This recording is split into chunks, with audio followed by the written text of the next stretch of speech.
समोरची light house होती. आता आपण येताना भारतामध्ये पोर्तुगीज आले होते बघा, इसवी सन 1400 मध्ये. तर त्याच्यानंतर ते व्यापार करायला लागले. आता व्यापार म्हणजे कसं, त्यांना समुद्री मार्गे व्यापार चांगला पडायचा करायला वगैरे. तर ते जहाजाने किंवा मोठ्या ज्या बोटी असतात त्याने व्यापार करायचे.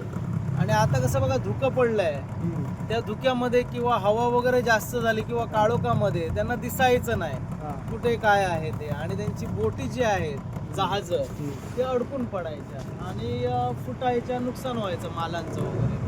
मग त्याने काय केलं, इथे समुद्रामध्ये खडक होतं, त्या खडकावरती बांधकाम केलं आणि एक लाईट हाऊस तयार केली.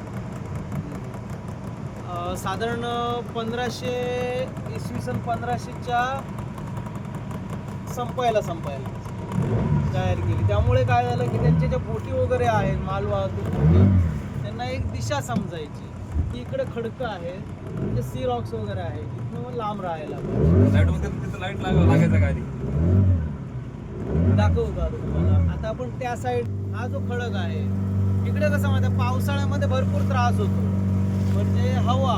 आता आपल्याकडे कसं पावसाळ्यामध्ये या साईडने हवा जास्त असते, ही बघा, म्हणजे साधारण दक्षिण आणि पूर्व दिशेच्या मधली नैऋत्य दिशा जी आहे त्या साईडनं हवा आणि पाऊस जास्त असते. त्यामुळे कसं माहिती आहे, याच्यावरती त्यांना चढायला उतरायला त्रास व्हायचा, म्हणजे खूप कष्ट घ्यावे लागायचे. तर कालांतराने ती त्यांनी बंद केली.